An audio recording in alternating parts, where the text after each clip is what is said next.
Thanks to HubSpot for sponsoring this video. Building a personal brand for me has been one of the most life-changing things that I've ever done. And it's funny because when I think back to when did I start building a personal brand, it was completely unintentional. I didn't actually know that I was building a personal brand. All I knew was that I wanted to create a following, create an audience, create a reputation in the space, especially when it comes to design work and making websites and things like that. I knew I wanted to be known as someone that could be hired. And that's really why I build a personal brand and why I think a lot of people should build a personal brand. It helps you have this authority, it helps you have recognition, it helps people trust that the work you do is of value. I feel like building a personal brand is something that anyone can do. However, I do feel like when it comes to a personal brand, the word personal means that usually you do have to have a face. You do have to have a person behind that. Now, of course, you can build a brand that's not personal. That's maybe business-based or something like that. But in this video, we're going to be focusing on building a personal brand and how I built a personal brand and how it's also helped me make millions. Understanding personal branding. So when it comes to building a personal brand, you have to first figure out what it is you're trying to build a brand around, what you're going to be known for, what you want to be known for, what you're good at. These are the sorts of things that you need to figure out. So when I first started, way back in probably 2010, 2012, that sort of time, my personal brand very much at the time was about trying to become a designer. I wanted to build branding around a designer, and I still have that to this day. I still consider myself a designer. A lot of people still consider me as a designer because that's what I specialized in. Creative direction, helping brands out, helping other companies out with their design, with their website, with their branding, whatever it might be. But what I've realized now over time, especially over the last few years, is that your personal brand doesn't have to be tied to a specific thing. It can be a combination of different things. So now I'm known for doing YouTube videos. I'm known for photography. I'm known for having a certain aesthetic. And it's funny because when it comes to this certain aesthetic that I have, again, it was something that I didn't even realize that I had until other people started commenting on my videos, commenting on my Instagram posts, my Twitter posts and stuff like that, saying that, hey, I love your aesthetic. I love the way you make things look. And I guess that's where my design background comes into it. I think it's also important to be authentic. Now, that doesn't mean you have to share anything and everything. I am very, very particular about what I share online. I try to make it as authentic as possible. I try to make it as realistic and as honest as possible. But of course, there are things that I don't want to share online. There are things that I don't think make sense to share online. Things like my friends and family and sort of parts of my personal life. That sort of stuff should stay personal. That sort of stuff doesn't affect my personal branding because I'm not making a YouTube channel or an Instagram profile around sort of family content. You know, I have content around tech, I have content around business, around entrepreneurship, around making money online. That's where I specialize in. So I try to share content and I try to share things in those sorts of spaces. It's also about being consistent. So I've been sharing stuff online as a sort of personal brand, as myself, all the way since like 2013, 2014, 2015, something like that. Maybe even earlier, because I did start Dribble in 2010, 2011 with my own personal name and branding. And because I've been so consistent over the years, it's helped me build this amazing and very loyal following. And that is what personal brand is, building this sort of following, building this sort of authority in the space. How to define your own personal brand. Now, there's a few things that I want to go through here when it comes to building your own personal brand. You need to have your own sort of USP. You've got to ask yourself questions like, what are your key strengths? What are you passionate about? And what kind of work do you enjoy doing the most? Because these three things are what you're going to be sharing online, or what you're going to be sharing out in the world, and it's what other people are going to be seeing. So it's very important that you figure these things out. I don't think you need to figure them out straight away. I think it's something that you can do over months, over years, because that's exactly what I did. At the beginning, I definitely didn't know exactly what I wanted to be. I knew I just wanted to sort of do design work. But as I mentioned, I've sort of evolved into this sort of multifaceted sort of creator, really. Creating a brand identity. So I think a lot of people fall into this trap of, before they even start sharing stuff online, is that they need to have like a fancy logo, fancy typography, fancy color, their own sort of branding kit to show everyone that they're serious, when that really isn't the case at all. I think you can have your own personal brand without having any of that, just by simply having your own profile picture on your profiles, whether it's Twitter, Instagram, YouTube, wherever it might be, LinkedIn as well, I guess, is another place. Just having your own personal picture, your own profile picture, because no one can take that away from you. No one can take away from you or copy exactly what you look like unless you have a twin or you use some sort of AI tool or whatever. Everyone's faces are so unique. And that is what will make your personal branding. Like, that's the thing. When it comes to creating your own logo, creating sort of typography and colors and stuff like that, that's stuff you can figure out later on. So when it comes to my own personal branding, you may have seen that on my own personal website. I don't even really have a logo. I just have my name, Olia.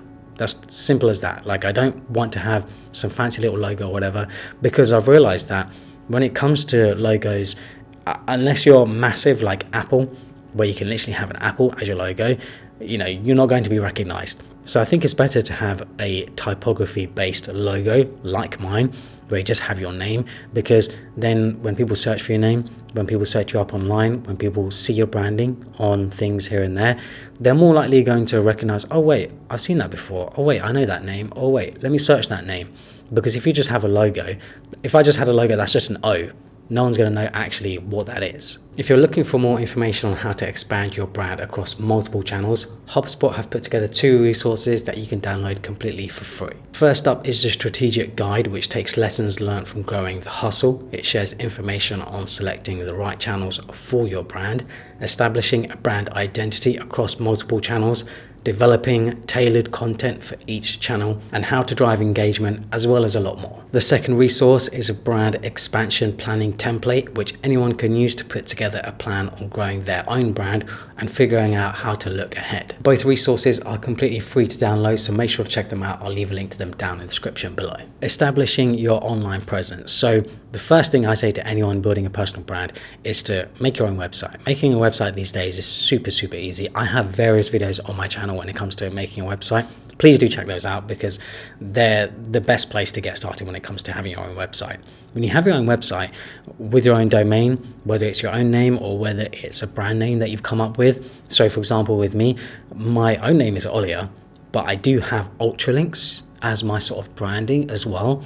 And I like to use Ultralinks as a sort of pseudonym, you could say, as a sort of alter ego in a way. I mean, it's not really an alter ego, it's kind of just another part of my branding. And luckily, I have both of those domains. I have olia.com and I have ultralinks.com. I like to see Ultralinks as very much sort of my work-related stuff. And then, of course, my personal name is to do with my personal branding. And I have a website for both. And this is a great way to just build authority again. When you have a website and you have information about yourself on your website, you have links to things that you've made or links to things that you've done or written things, a blog, whatever it might be. Again, it helps people build trust. It helps people understand you better. It helps people understand who you are, what you do, what you create, what you do for work, whatever it might be. There's just so many different things you can sort of put on your website. And that's what I love about a website, because I think it's so much more powerful than Instagram or Twitter or YouTube, because you can very much personalize it to you. You can make it about you. What I like to use Twitter, Instagram, YouTube for is almost like a funnel. Marketing people love to talk about funnels, and the idea is that, someone starts at the top, they come through, they have different touch points as they come through, and you sort of funnel them down into whatever you want to sell them, I guess, or whatever you want to show them, whatever it might be. But the idea is that I like to use my social media networks to then funnel people to my own personal website and my own newsletter. There are 2 very powerful things that I figured out when it comes to building a personal brand, and that is networking and monetizing. So we'll start with networking first. When it comes to networking, when it comes to messaging people, getting in contact with people, or people getting in contact with me, it has opened so many doors. It is absurd.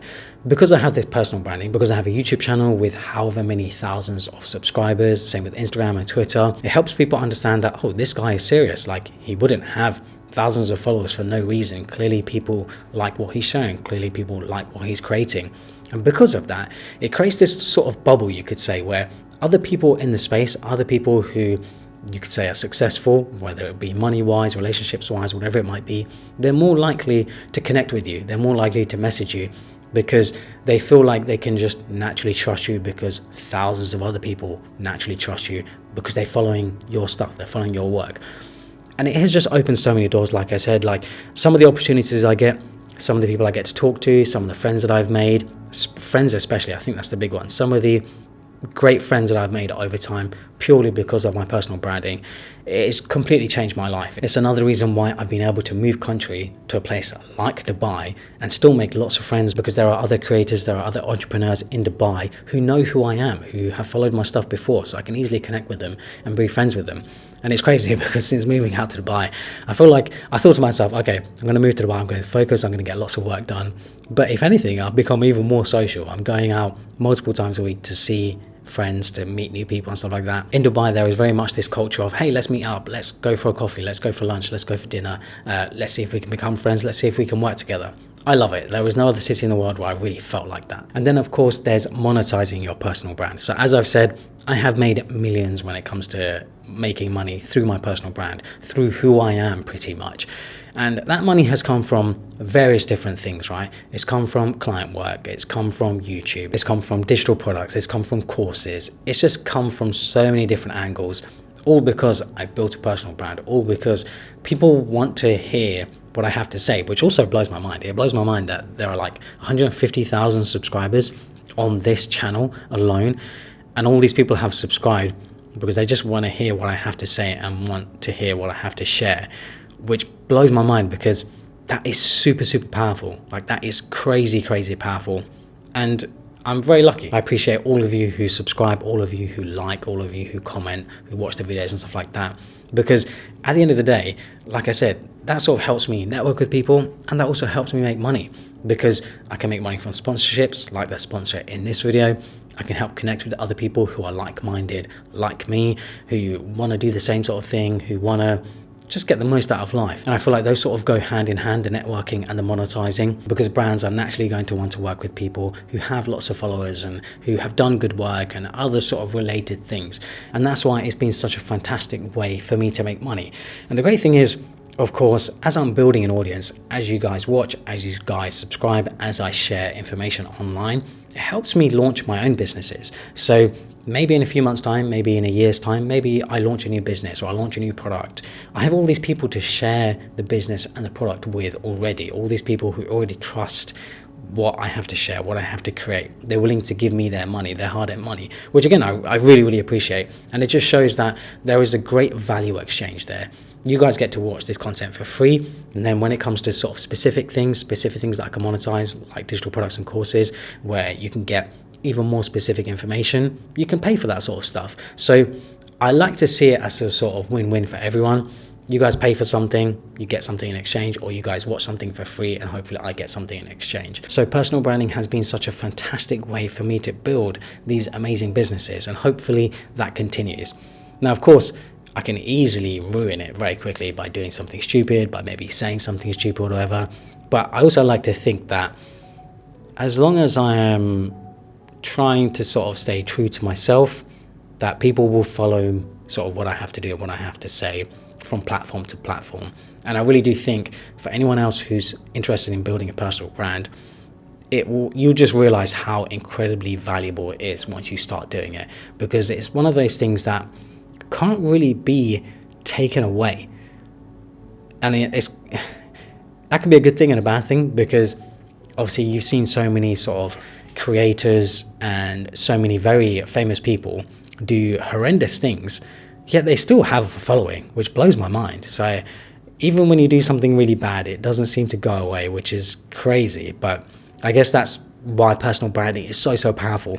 You could be someone like Logan Paul and, you know, find someone in a Japanese rainforest, or I can't remember the forest it was, and still be ridiculously successful. Like, yeah, crazy, absolutely crazy. I'm not trying to hate on anyone here. I'm just trying to give a good example of someone who has done something like that and still has a crazy following.